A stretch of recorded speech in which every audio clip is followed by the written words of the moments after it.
everybody. It's June 26th, and I hope you are having a wonderful summer. This is Living Power, your online Bible study. We're walking through the Bible in a year, and today we're in the book of Hosea.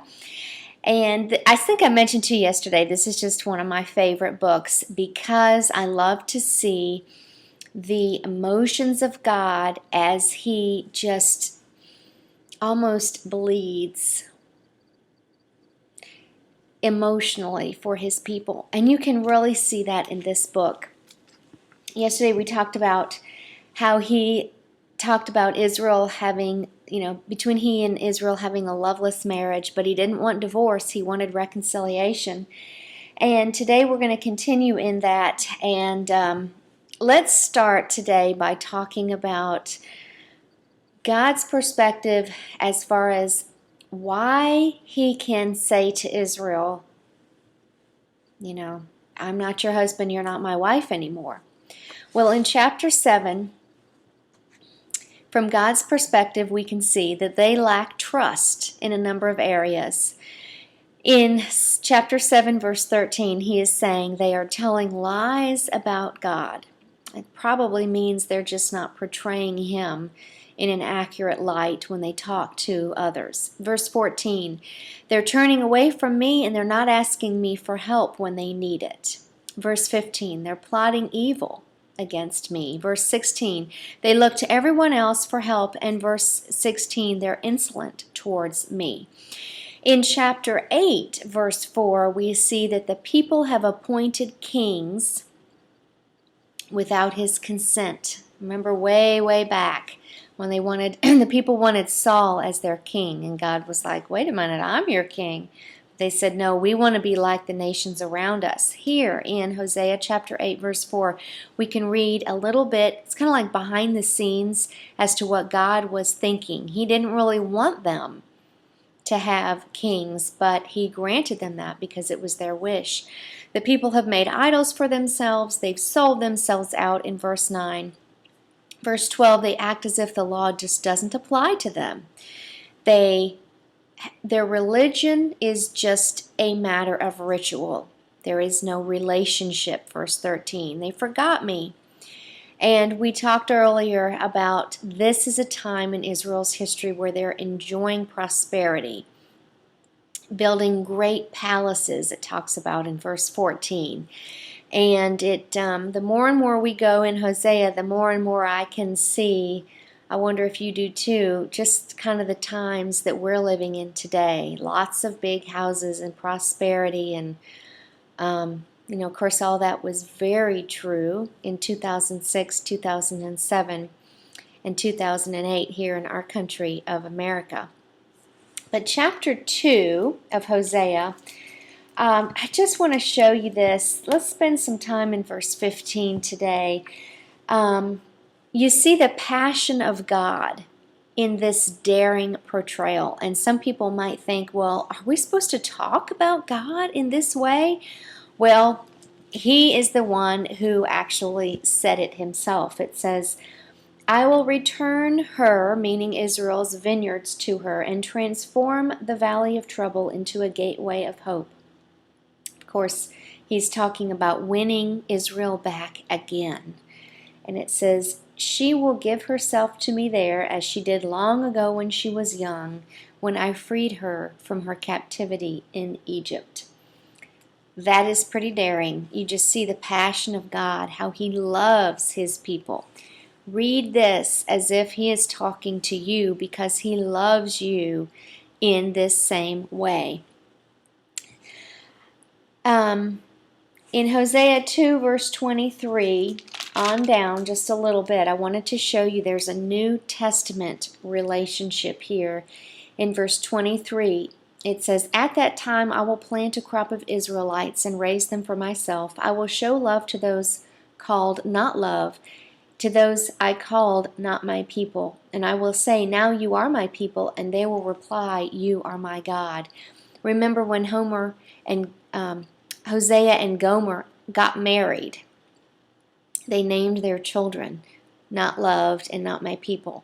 That was symbolism because God was trying to teach Israel that this is where they had come. But here it says there's going to be a complete reversal of that. I will call them yet again my people, and I will love them yet again. And in 1 Peter chapter 2, verse 10, Peter refers to this book as he is explaining yet again about the Gentiles being grafted in, and that we as Gentiles can relate this to us. At one point, we were not loved, we were not his people, but today we're being grafted in and being called the children of God, just as God calls Israel. In chapter 3, Hosea's wife is redeemed, and we see Jesus here. We love looking in this class throughout the Old Testament to see if we can find Jesus, and here he is again. It says, "The Lord said to me, go and love your wife again." And this will illustrate that the Lord loves Israel even though the people have turned to other gods. "So I bought her back for 15 pieces of silver and 5 bushels of barley and a measure of wine." Here is the importance to that. 15 pieces of silver plus the price of 5 bushels of barley plus the price of a measure of wine equaled 30 shekels, or 30 pieces of silver. This is the price that Judas paid when he betrayed Jesus, and it is the customary price to buy a slave. So here you see the picture of Christ as he is purchasing their freedom for his beloved bride, Israel. I thought you would love that, and certainly I loved it too. Now in chapter 4 we see the Lord's case against Israel. There are threefold charges, and they cross over in verse 1 and 2. Basically, there is no faithfulness, no kindness, no knowledge of God in your land. You make vows and break them. You kill and steal and commit adultery. There is violence everywhere, one murder after another. Not real good. And in Hosea chapter 7, in verse 1, they lie and they steal. Verse 3, committing adultery. Verse 7, there's murder. And verse 9, there is a lot of idolatry. What does God want them to do? I mean, certainly we can see this in our own culture today. Sometimes we see even these things in our own life. If we're in that position where we see ourselves in doing these things, we certainly want to turn from that, see how God perceives it. But then God clearly in His Word says, what is it that we must do? Hosea 6:6. I want you to show love, not offer sacrifice. I want you to know me more than I want burnt offerings. God desires relationship, and that is more important to Him than anything. He doesn't want us to take for granted grace or take for granted mercy or forgiveness and go out and just follow in the ways of sin and then expect Him to forgive us. For He wants us to worship Him in spirit and in truth with our whole heart and develop a personal relationship with Him. Now, yesterday we mentioned that now would be a good time to start a notebook about eschatology. There's a couple of things in here about the end times mixed into our reading that I wanted to point out to you. The first one is in Hosea 2, verse 18. So let's turn there for just a moment. Hosea chapter 2, verse 18. You sometimes can't know unless you really study the scriptures what it means when it says on that day or in that time. But in this case, verse 18, on that day refers to the millennial reign, the 1,000-year reign of Jesus Christ, when He is actually king of the earth for 1,000 years.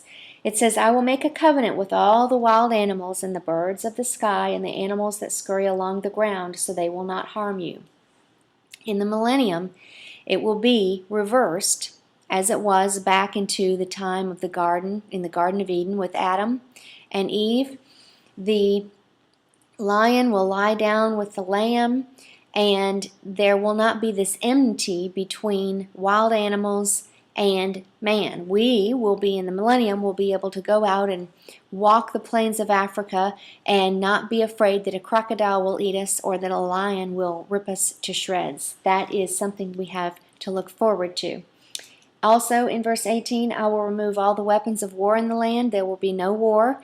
It says the nations will put down they will stop building their armies, and it will be a time where people pick up their plowshares because it's just a time of peace. And it says, so you can live unafraid in peace and safety.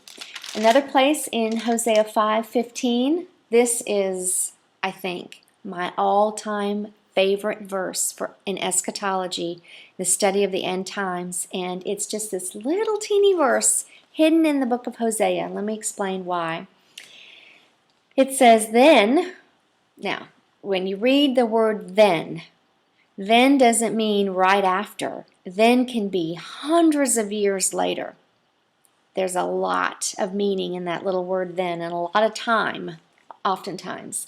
Then I will return to my place, which is heaven, until they admit their guilt and return to me.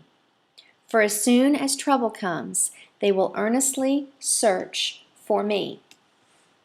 This is talking about God retreating during this time. Of course, he's not completely without his people during the time of the exile, but during their punishment. And for hundreds of years after the exile, in today's time, this is speaking in today's time, during the church age,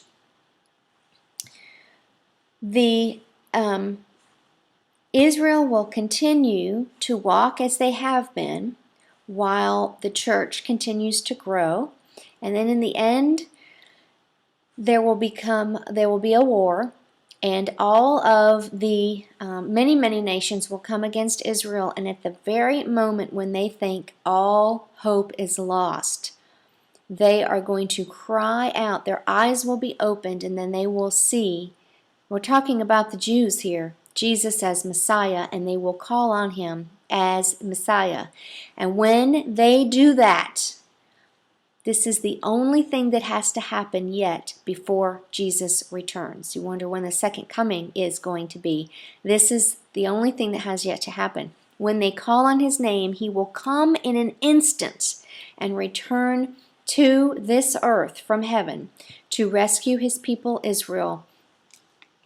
And he will come to a place called Petra.